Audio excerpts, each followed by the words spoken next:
नमस्कार। मैं BM. मेहरबार, PGT physics, Kendriya Vidyalaya Babina cantt, regional office Agra. In the continuation of chapter 4, now we are discussing about the cyclotron.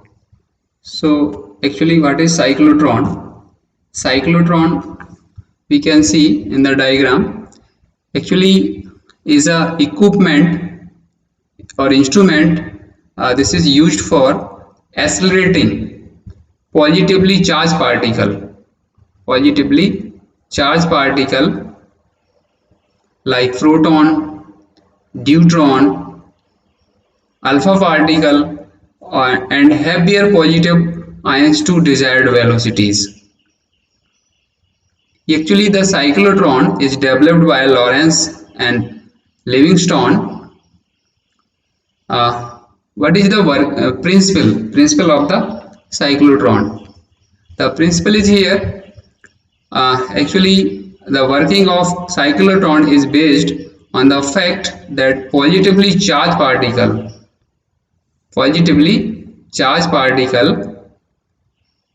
can be accelerated to a sufficiently high energy with the help of a smaller value of oscillating electrical field, while making it to cross the some electric field time and again with the use of strong magnetic field. So this is the principle, and what is the construction we can see in the diagram.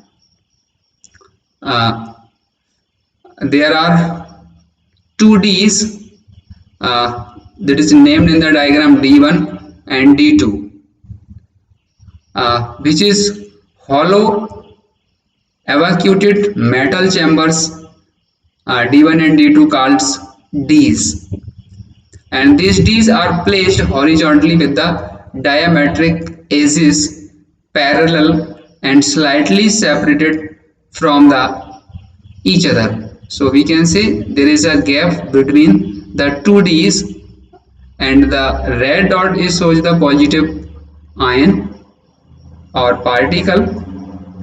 So the D's are connected through the high frequency, we can say the high frequency oscillator. This symbol shows the AC source,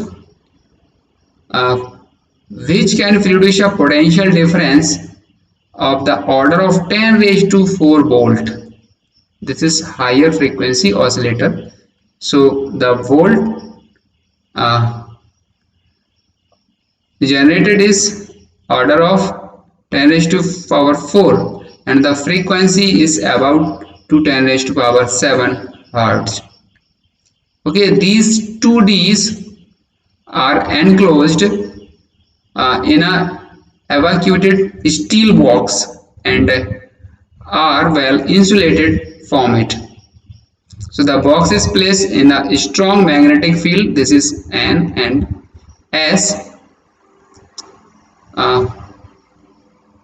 produced by the two poles and S strong electromagnets.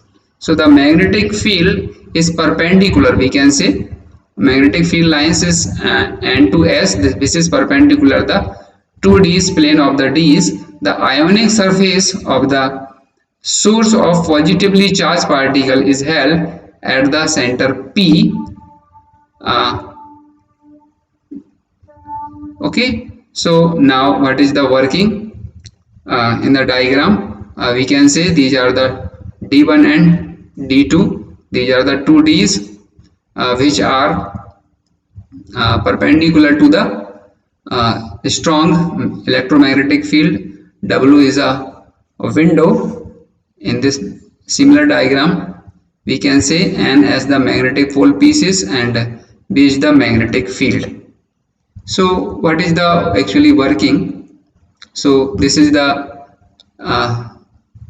line diagram or ray diagram of this 3D cyclone diagram.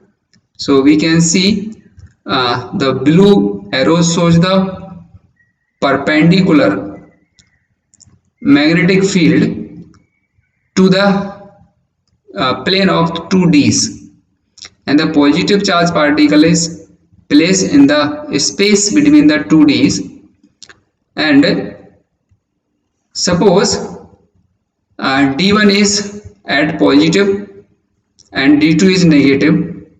So the positive charge particle kept at the center in the gap between the D's get accelerated towards D, because by the Lorentz force uh, the direction of charge particle is clockwise, we can say, and the direction of magnetic field is the perpendicular to this. So the tangent drawn on the uh, circumference of the path of the charge particle, which will be interior of the towards the center of the D, towards the center of the D. So which is also perpendicular to the velocity of the charge particle, which is perpendicular to also magnetic field. So due to perpendicular magnetic field and according to Fleming's left hand rule, the charge gets deflected and describes semicircular path in 1D. When it is about to leave D2, now the polarity change. That means D2 becomes positive and D1 becomes negative. So again, the charge particle accelerated into D1, where it continued to describe the semicircular path. The process continued till the charge traversed through the whole space in the D's, and finally it comes out with very high speed through the window W. So this is the working procedure of cyclotron. Now according to theory, what will the magnetic field and what will be the velocity and frequency? Okay, so as we know, the magnetic field of force, the magnetic force experienced by the charge, actually the velocity of charge particle is in circular, so we can say the force is provided by the centripetal force, which is given by mv square upon r, where is r the radius of the D and m is the mass of the charge particle and v is the velocity, which is given by qv v, that is another Lorentz force, we can say qvv sine 90, because the velocity and magnetic field which is perpendicular to each other. So if we write it in another form, we can get the v equal to vqr upon m. So this is the velocity of the charge particle. We can see this is directly proportional to the magnetic field and the radius. So if the radius is increases, the velocity is increases, magnetic field is increases, velocity increases. Okay, but inversely proportional to the mass of the positive charge particle. Now if t is the time taken by charge to describe the semicircular path inside the D, only D1 inside the only D1 or D2, this is describe the semicircular path. So then the time is taken by the distance of semicircular path, that is pi r, half of 2 pi r upon speed of the charge particle. So this can be written as, we replace the value of velocity vqr upon m, so r and r will be cancelled, so pi m upon bq. So time period is directly proportional to the mass of the charge particle. So higher the heavier the charge particle, time is more taken in traverse the distance in 1d. Now time taken inside the D's depends on the magnetic field and m upon q ratio, not the speed. Time taken only depends the two factors, we can say the m upon q ratio, mass and charge ratio, and not on the speed of the charge of the radius of the path, as well as it depends on magnetic field also. Okay, now if we want to find the time period of the high frequency oscillator, then the resonance is it twice the time taken. So t equal to 2t, or t can be written is 2 pi m upon bq. Suppose the resonance, cyclotron frequency we have to find, which is reciprocal of time period, can be written as